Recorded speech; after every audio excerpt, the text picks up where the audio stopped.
in me a clean heart. That's the morning's topic, amen, for the 51st Psalm. Psalm 51 is a Psalm of David. David authored many of the Psalms. But who is this man David? He was a ruddy shepherd boy. He was the 8th son of Jesse. He was the slayer of Goliath and the successor to the king of Saul's throne. He was the father of the wise king Solomon. He is also in the lineage of Jesus Christ. And most importantly, he was a man after God's own heart. What bragging rights David had. Whenever he had the scrolls read, all of his accomplishments, amen, and the list went on and on of all the great things and battles that David had won. David was greatly loved by the people of Israel. He had great wealth and fame and could have had any woman he so desired. God went before him in battle and kept him in times of peril. The prophet Samuel even foretold of his reign in 1 Samuel, the 13th chapter and the 14th verse. When Samuel rebuked Saul for being disobedient by offering a sacrifice to the Lord, Samuel tells Saul that because of this thing you have done, your kingdom will not endure, and a man after God's own heart will be appointed after God's people. Imagine that. Before the Lord had even spoke to Samuel about anointing David as king, his kingship and greatness was already pronounced. And yet, here we are. As great as David was, with all that he had, with God ever present with him, he still fell to temptation. We know the story of David and Bathsheba in 2 Samuel 11. David saw Bathsheba on the roof of her house taking a bath. She was so beautiful that he had to have her, even though he knew she was married to Uriah, a soldier in David's army. Remember I said David could have had any woman he wanted.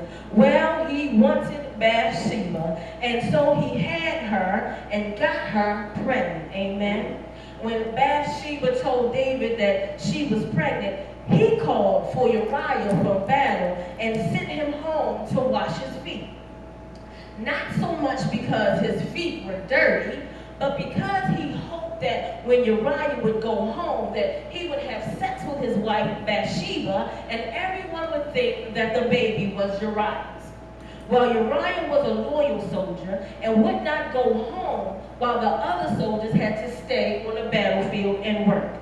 When David found out that Uriah didn't go home, he called for him again, and this time he invited Uriah to dinner and got him drunk, thinking that Uriah would start feeling all tingly on the inside and desire his wife.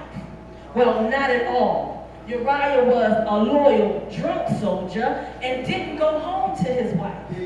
Well, when David found out that Uriah still didn't go home, he sent a message to put Uriah in the most dangerous place on the battlefield so that he would be killed in battle. And when David got the report that Uriah had in fact died while in battle, after the appropriate time of mourning, David went and got Bathsheba and brought him to be his wife. Now let's just stop for a moment and run down all the sins that David committed. He lusted with his eyes over Bathsheba. He coveted another man's wife. He committed adultery. He was deceitful. He committed murder, but not just murder, but premeditated murder. And he was prideful and arrogant, thinking he could do whatever he wanted because he was king. All of these sins, and yet he was a man after God's own heart. Why do you think that is? How could he do so many great things in the name of God and then commit these sins and still remain a man after God's own heart? Now, to an unknowing person who didn't know that God is not man and that he would not lie and that he was not the type of person who would go against his own word, amen, they might think that since David was God's favorite, he let David do whatever he wanted to do. Not so. David was still a man after God's own heart because David had a clean heart.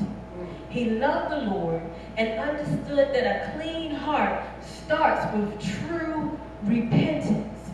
Psalm 51 is a psalm of repentance.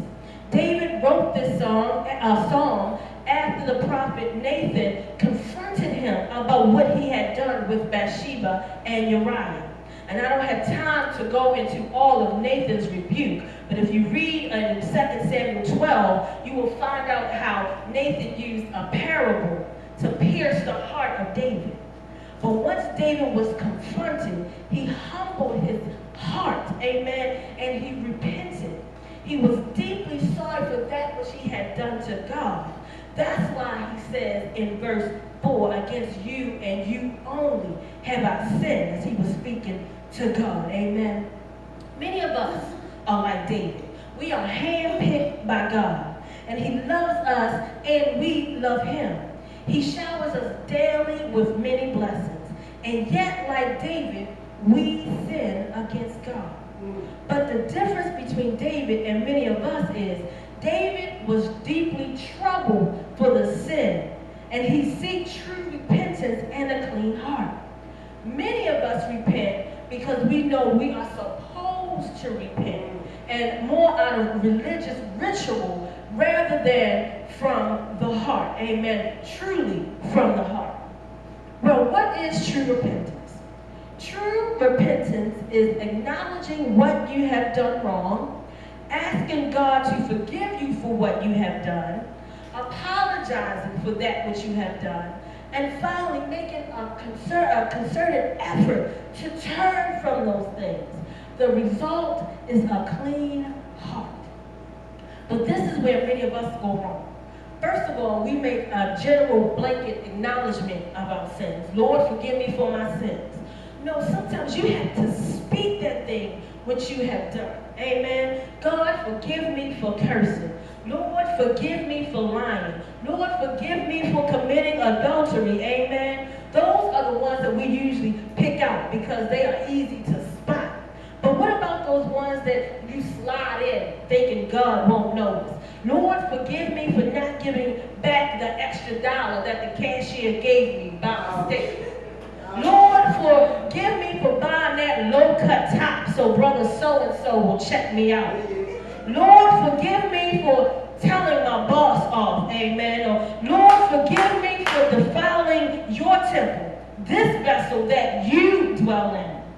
The place where you meet me and speak with me, amen. This is true repentance, and this is where true repentance starts, is when you acknowledge your sins. Not just your obvious sins of commission, but also those things that you fail to do, which are your sins of omission, amen. And you need to speak to it, not because you are supposed to, but that's because that's what God expects of us, amen. And because you want God to be able to deal with you in those areas where you have weakness. So if you are weak in a particular area and you know that's where you continue to fall in sin, don't just blanket over it and cover over, God, forgive me. No, that's not what you do. You have to be before God on your face. God, forgive me for this sin. I am weak. Forgive me for that thing that I continue, and remove it from me. Amen. We are sometimes so caught up in our sin that we forget that Jesus came to cleanse us of all our sin and unrighteousness. But we have to understand that we have to call on God through Jesus Christ. Amen. Jesus said, my strength is made perfect in our weakness. So in those times when you are feeling weak from the sins that you constantly commit, that's when you need to call on the Lord. Amen. Now after we have, getting back to the text, now that we have barely acknowledged the sin that we have committed, then we mess up with the apology by trying to justify our mess. Anybody ever try to justify the mess you made? Amen. God, I'm sorry, I didn't mean to do it. I'm just so lonely. I just needed to feel love. Amen. God, I worked so hard. I just felt like I should be able to treat myself. So I spent my tithe money on a new outfit.